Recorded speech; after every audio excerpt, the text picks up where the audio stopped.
Olá, irmãos, graça e paz a todos. É um prazer mais uma vez estar aqui com todos vocês. Bom, nesse vídeo de hoje eu quero falar aqui sobre enigmas da antiguidade. Recentemente o Senhor ele tem me dado a conhecer muitos enigmas na palavra, não é?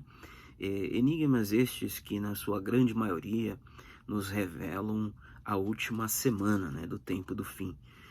Falando sobre o dia do Senhor e até mesmo de forma mais precisa acerca de quando aproximadamente, por meio de ciclos, né, isso iria acontecer. Ciclos Shemitah, de anos sabáticos, e até mesmo ciclos, né, de jubileus, anos jubileus, amém? Então, nós vamos observar aqui que hoje, mais precisamente, né, eu não vou estar falando de nenhum enigma em específico, mas porque o objetivo desse vídeo é mostrar aos irmãos por que Deus, ele, ao se manifestar ao seu povo para anunciar a sua palavra, ele o fez por meio de parábolas e enigmas da antiguidade. Por que Deus fez isso e, e por que é importante nós conhecermos esses enigmas, amém? Então hoje mais basicamente seria isso que eu estaria propondo nesse vídeo, amém?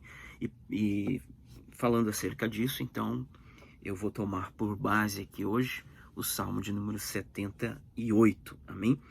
Então vamos lá, vamos fazer esta leitura do Salmo de número 78, não completo, né? Porque é um salmo muito grande e não necessita de nós estarmos falando sobre o salmo inteiro, tá bom? Então o Salmo 78 começa dizendo assim: escutai a minha lei, povo meu, Shema Israel, né? Ouçam, Israel, a minha lei, não é? Ouçam, né? Ouçam a minha lei, povo meu, e inclinai os ouvidos à palavra da minha boca. Então ouçam a minha lei e incline os vossos ouvidos à palavra que vai sair da minha boca, porque eu abrirei a minha boca em parábolas e proporei, né, enigmas da antiguidade. Então o Senhor está falando: eu vou falar a minha lei, vou falar a minha palavra por meio de parábolas e por meio de enigmas da antiguidade, tá? E aí então, essa palavra aqui, inclusive, enigmas da antiguidade é Kedem, que pode ser eternidade, também traduzida como eternidade. A palavra eternidade, ela tem algumas palavras que podem ser utilizadas no hebraico, né? Uma delas é Olam, né? Que aponta para a eternidade, mas também a palavra Kedem. Aqui a palavra Kedem, ela tem esse sentido também de eternidade. Então o Senhor está falando de enigmas da antiguidade, podendo dar a entender, inclusive, que isso transcenderia, inclusive, esse tempo cronológico em que nós estamos vivendo aqui na Terra, né? Então o Senhor, ele diz: olha, escutem a minha palavra, né? Escutem, inclinem os vossos ouvidos, porque eu vou começar a abrir a minha boca, e quando eu começar a abrir a minha boca, eu vou começar a falar isso por meio de parábolas e por meio de enigmas da antiguidade. E isso aponta, inclusive, para o modo como Jesus iria falar. Eu sei que Jesus, ele fala de forma simples. O evangelho, ele também tem esse propósito, e o primeiro objetivo do evangelho é produzir arrependimento nos corações, né? Porque o reino de Deus está chegando. Então, o Senhor Jesus falaria a princípio de forma simples para promover arrependimento, né? Para produzir arrependimento. Então nós podemos enxergar, né, que o evangelho tem essa primeira característica de um evangelho leitinho, né? Podemos dizer assim, é o evangelho da cruz, o evangelho das 4 primeiras festas, né? O evangelho que tem como objetivo nos salvar, nos arrancar do Egito, né? Mas o evangelho não é só leitinho, o evangelho também é alimento sólido. E pensando nisso, né, conhecendo a palavra um pouquinho aqui, um pouquinho ali, somando coisas espirituais, a gente consegue compreender que o evangelho também é um evangelho que tem alimento sólido. E qual é o alimento sólido? O alimento sólido é a fase final da obra de Cristo, né? E que nas festas está representado nas 3 últimas festas, que ainda não aconteceu, que está linkado com a sua segunda vinda, com a última semana, né? Festa das trombetas, festa da expiação e festa dos tabernáculos, né? Representando o reino milenar de Cristo. Mas também é representado pelo ministério de Cristo como sumo sacerdote eterno, segundo a ordem de Melquisedeque. Isso significa escatologia, é o alimento sólido que está relacionado com o reino, a mensagem do reino de Deus, ou seja, da restauração de todas as coisas. Amém? Então, quando a gente pensa no Evangelho, a gente tem que pensar desta maneira. Poderíamos dizer que o Evangelho leitinho é o Evangelho do Cristo que morre, não é? Na cruz, e então ele é sepultado, né?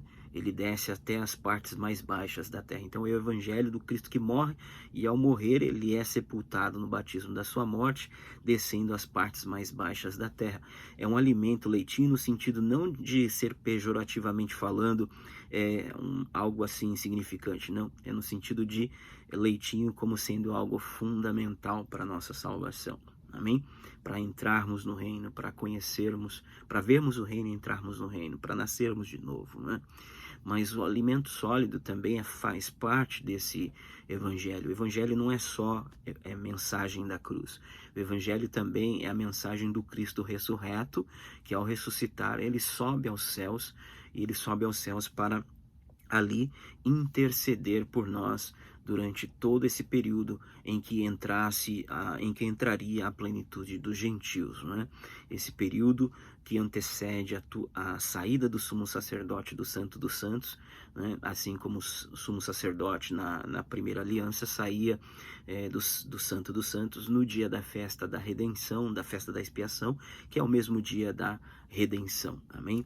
Inclusive a palavra redenção no hebraico é shemitah, que é pagar, né, a dívida, mas tem o sentido de 7º ano, né? Shemitah é o ano sabático, né? Então, ou seja, tudo está relacionado, né? Então, redenção aponta para também um ano Shemitah, que aponta para um ano jubileu e que está relacionado com a festa da expiação, porque a festa da expiação, né, ela acontece no dia 10, acontecia no dia 10 do mês 7, né? E o ano jubileu, ele de 50 em 50 anos, ele tocava-se uma trombeta exatamente no dia da expiação, tá bom? Então veja que tanto ano da remissão, ou seja, o ano Shemitah, ano sabático, que era um ano de libertação, quanto o ano do jubileu, né? Yovel, né? Yovel Shaná, né? Yovel Shaná, que é o ano do jubileu, né? Tanto o ano da remissão, o ano Shemitah, quanto o ano jubileu, né? Apontam para a libertação, aponta para a redenção, né? Então isso não é por acaso. Então o sumo sacerdote saía do Santo dos Santos nesse dia, né? E aí introduzia o povo para a festa dos tabernáculos, que aponta para o reino milenar de Cristo, amém? Então da mesma forma nós podemos entender, né, que o evangelho como alimento sólido aponta para isso, aponta para essa obra final de Cristo como Senhor, né? Não apenas mais como Salvador. Do Egito ele nos tira como Salvador, mas em Canaã, no reino de Cristo, ele nos introduz como Senhor. Por isso não basta a gente ter Jesus como Salvador, a gente precisa de tê-lo também como Senhor. Então, como Salvador, ele nos retira do Egito, mas como Senhor, ele nos introduz no reino dele, amém? Então é muito importante a gente entender isso.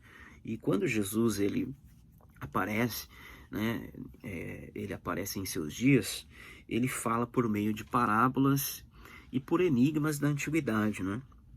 E aí então ele está falando, em outras palavras, o que ele está querendo dizer é que ele vai falar para o seu povo, né?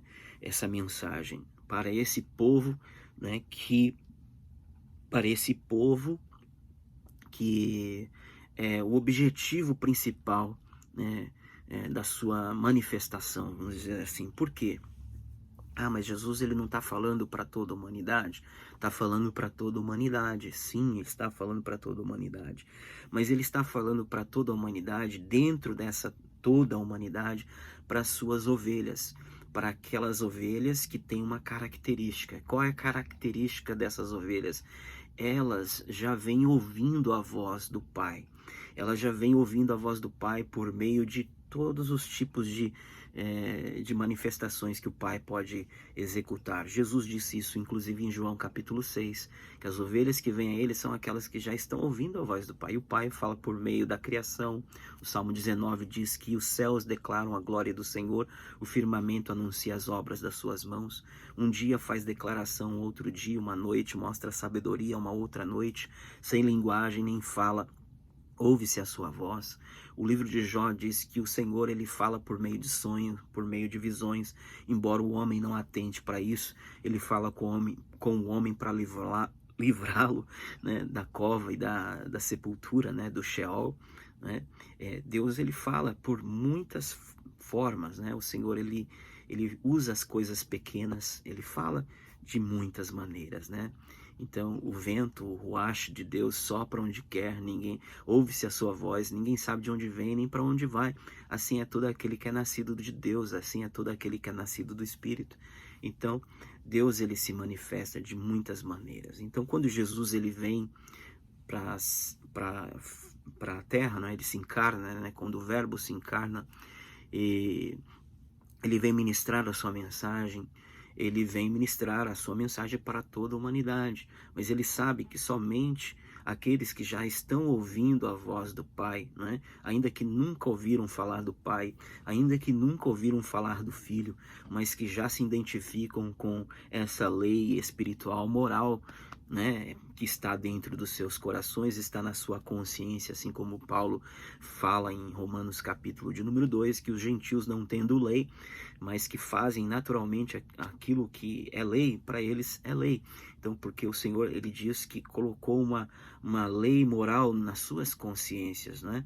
Quer reprovando, quer aprovando. Então, esses gentios que tendo essa lei, né, dentro do seu coração, estão ouvindo a voz do Pai, né? Salomão diz em Eclesiastes capítulo 3, né, que Deus,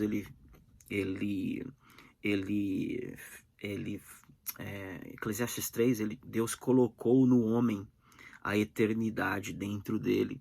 Embora o homem não atente para isso, mas Deus colocou dentro dele essa eternidade, não é? Então, todo homem tem isso dentro dele, essa lei que Deus colocou dentro dele no sentido de lei consciente, né?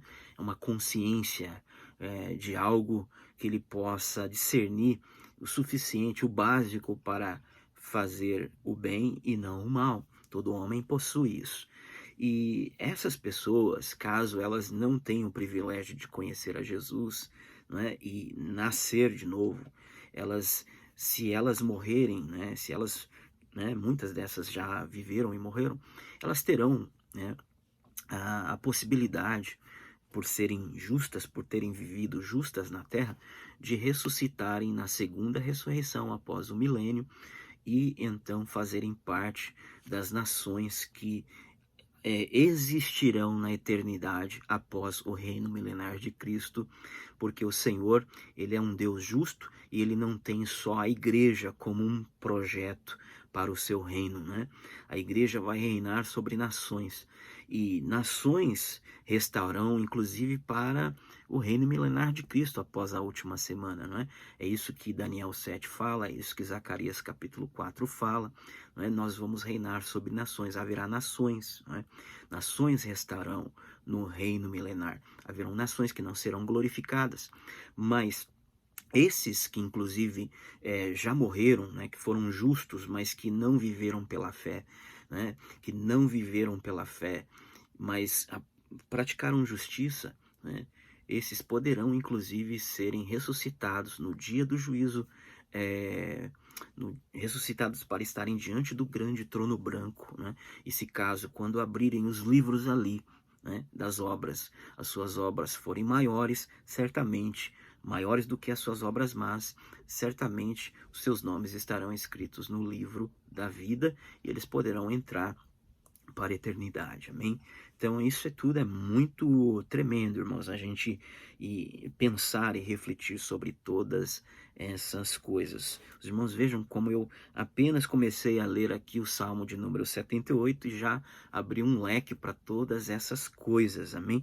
Então Jesus ele falava por meio de parábolas para que ele desse a conhecer os mistérios dessas parábolas, desses enigmas da antiguidade, apenas para os seus discípulos, amém? Isso é muito importante, porque os discípulos de Jesus apontam para o novo Israel, para o Israel espiritual, né? Aponta para o Israel da nova aliança, amém? Das duas casas de Israel, judeus que se converteriam a Cristo e gentios, né? Plenitude dos gentios, que em Cristo ambos seriam unificados e representariam, né, o Israel espiritual, ou seja, a esposa do Cordeiro, amém? Então, isso é muito importante a gente entender, tá? Então, Jesus ele falava por meio de enigmas e parábolas para que somente os seus discípulos pudessem conhecer e compreender as profundezas da sua palavra, as coisas mais excelentes da sua palavra.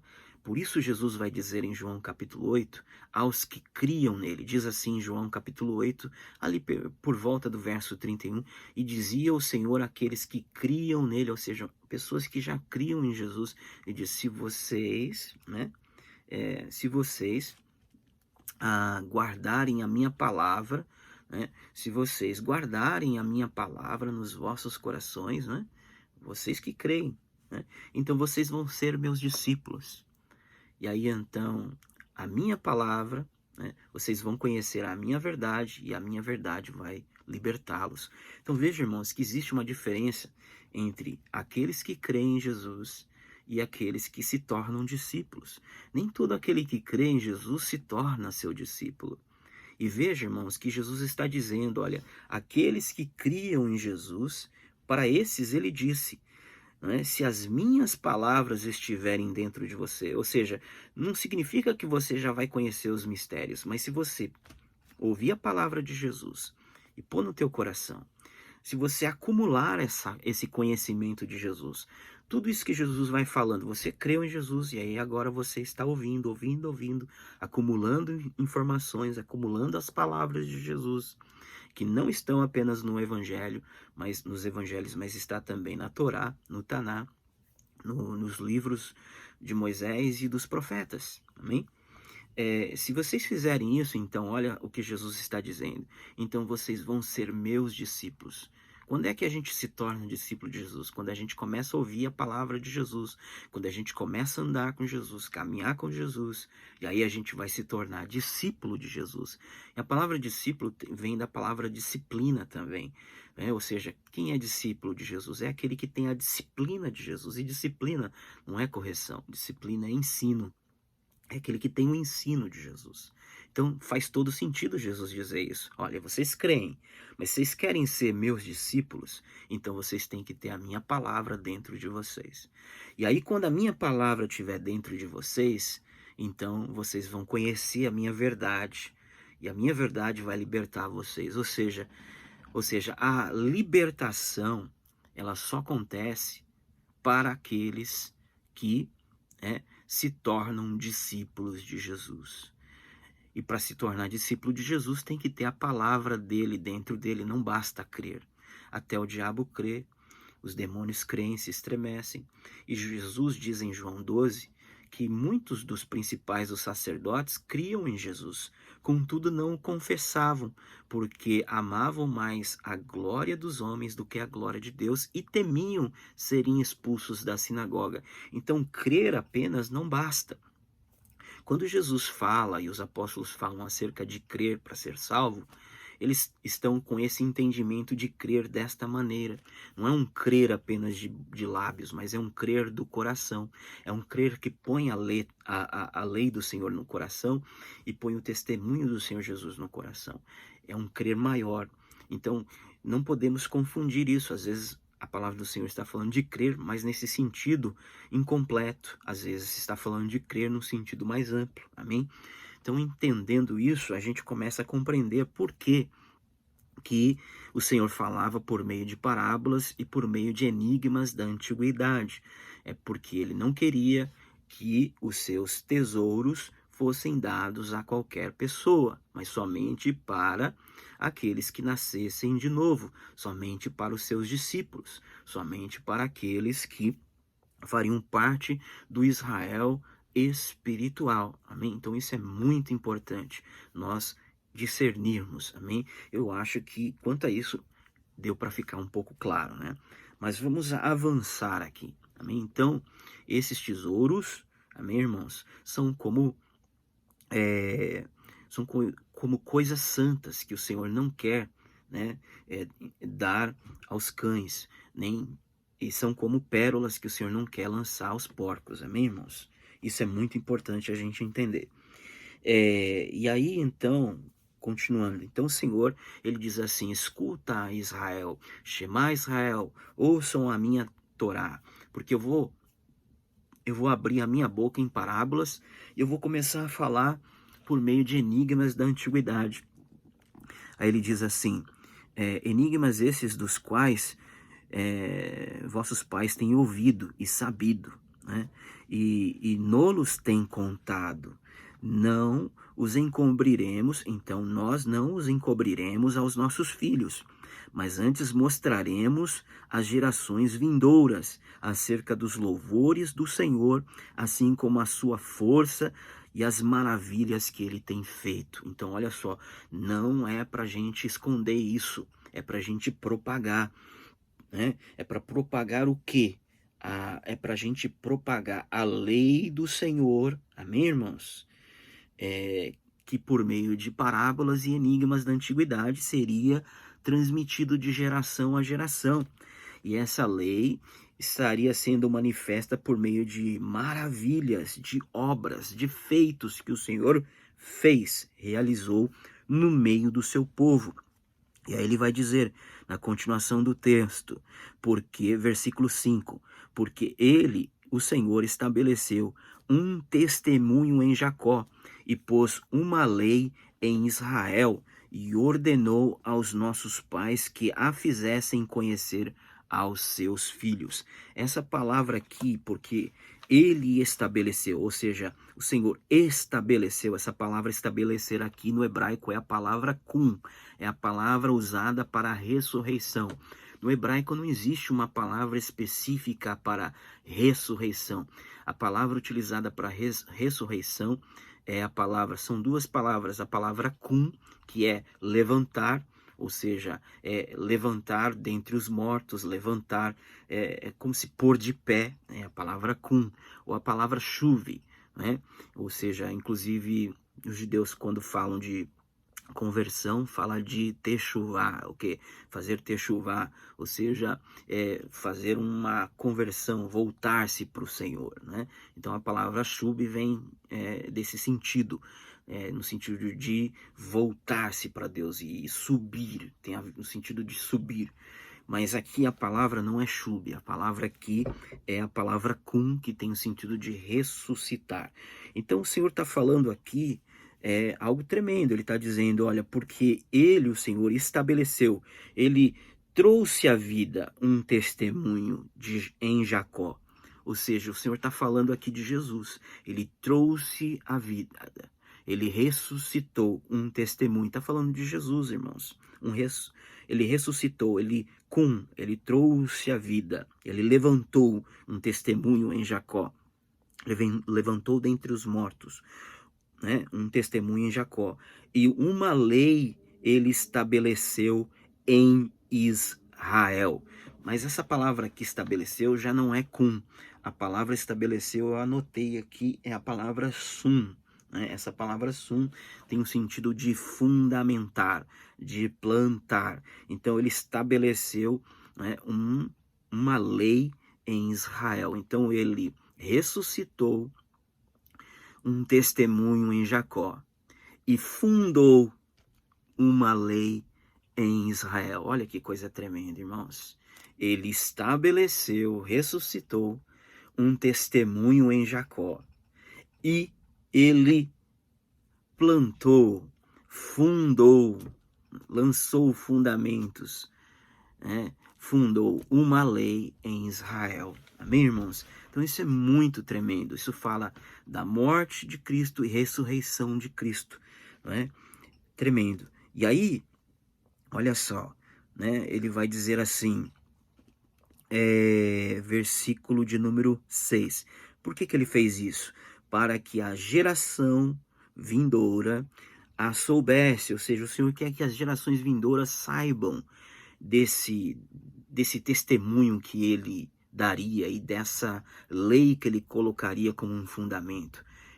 O Senhor quer que Cristo seja manifesto, que o evangelho da cruz e o evangelho da ressurreição, que é um só, né? O mesmo Cristo que desceu é o mesmo que subiu, disse o apóstolo Paulo em Efésios 4:10, falando que o evangelho não é só o evangelho da cruz, mas é o evangelho do Cristo que ressuscita e que sobe aos céus como sumo sacerdote segundo a ordem de Melquisedeque. Não é o evangelho apenas do leitinho, mas também é o evangelho do alimento sólido.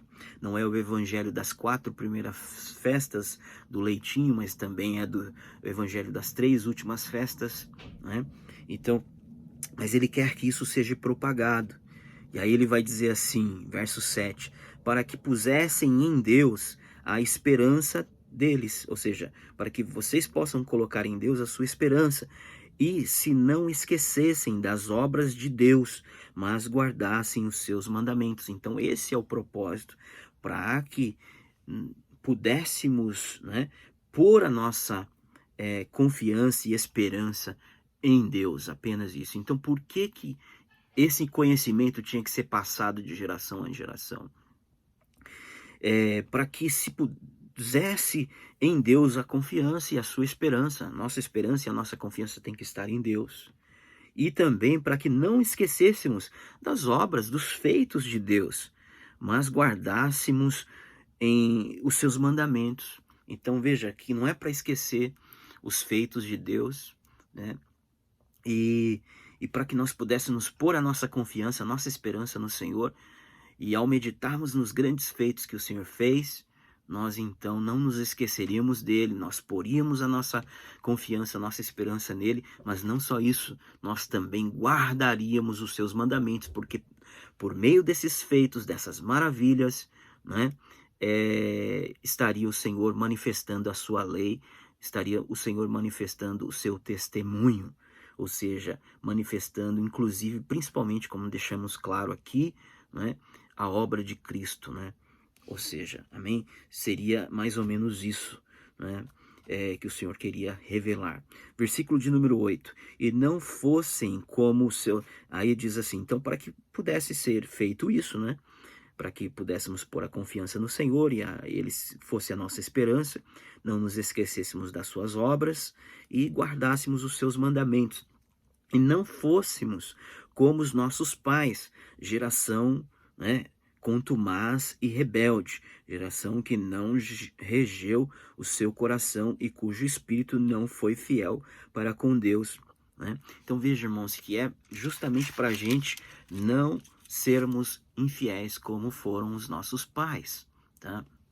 E aí a continuação do texto vai falar do contexto do êxodo, né? Da saída do Egito, vai mostrar o êxodo. E o Senhor está falando isso não por acaso, é porque nós vamos passar por um último êxodo. E o Senhor está mostrando aqui no Salmo 78, ele vai falar todos os demais versículos, né, que são mais de 40, 50 versículos, ele vai falar desse primeiro êxodo, mas falando para gerações futuras, para não cometerem o mesmo erro quando nós passarmos por esse último êxodo que está manifesto em toda a lei, em todos os profetas, por meio de parábolas, por meio de enigmas da antiguidade, e que os nossos pais de um tempo para cá não nos contaram. Então a revelação parou, né? E nós, infelizmente, não tivemos acesso. Mas nesses últimos dias o Senhor está trazendo isso à tona. O próprio Senhor está revelando os seus segredos aos seus servos, né? Amém? E então nós temos agora aqui a palavra do Senhor nos dizendo que é para que a gente não seja, né, rebelde como eles foram. Então é importante que esses enigmas da antiguidade cheguem até nós, porque através desses enigmas da antiguidade, irmãos, nós vamos conhecer a lei do Senhor e nós vamos guardar os seus mandamentos. Nós vamos nos lembrar dos seus feitos poderosos, mas não somente isso, nós vamos conhecer a lei do Senhor, né?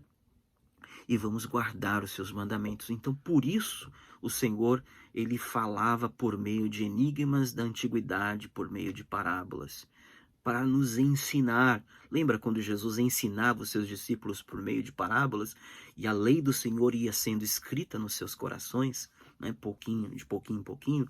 Da mesma maneira, irmãos, o Espírito Santo está trabalhando com nós, mas existe uma camada de revelação que está sendo dada para nós, a igreja do tempo do fim agora, né, de forma maior, porque o Senhor desejou que assim fosse, que a igreja do tempo do fim, ao despertar, ela tivesse acesso a esse conhecimento. E nós sabemos, né, nós que já estamos despertando nesse tempo, né, nós sabemos que primeiro o Senhor desperta as suas duas testemunhas e depois ele desperta o seu povo, os edificadores. Assim como Ageu e Zacarias primeiro se despertaram, né? Foram despertados para tocar trombeta e despertar o espírito de Josué, né? O sumo sacerdote, Zorobabel, o governador de Judá e todos os edificadores, né? Ou seja, o Senhor primeiro levanta as suas duas testemunhas e depois ele desperta o espírito, né, dos edificadores. Ou seja, primeiro o Senhor desperta um grupo dentre o povo de Deus. Por que eu digo isso? Porque diferente do que pensa 99% dos nossos irmãos evangélicos que acreditam que Moisés que as duas testemunhas de Apocalipse 11 são apenas duas pessoas, né? Nós que estudamos de fato, que gostamos da lei, da Torá, porque nós entendemos que a lei e a Torá possui uma realidade espiritual dentro dela. Nós entendemos, né, que o vinho novo está tanto no velho quanto no novo. Nós entendemos que a lei e a Torá, ela existe para transmitir também mensagens espirituais, e nós que estamos despertando para esse tempo do fim e que amamos a Torá, que amamos o Taná, os 39 livros do Velho Testamento, assim como nós amamos a Brit Hadashah, o Novo Testamento, a Nova Aliança, nós entendemos que, como Jesus diz, todo bom escriba, todo bom mestre é como um pai de família, né, que sabe tirar do seu bom tesouro não só coisas novas, mas também coisas velhas. Amém? Então, ou seja, nós entendemos isso. E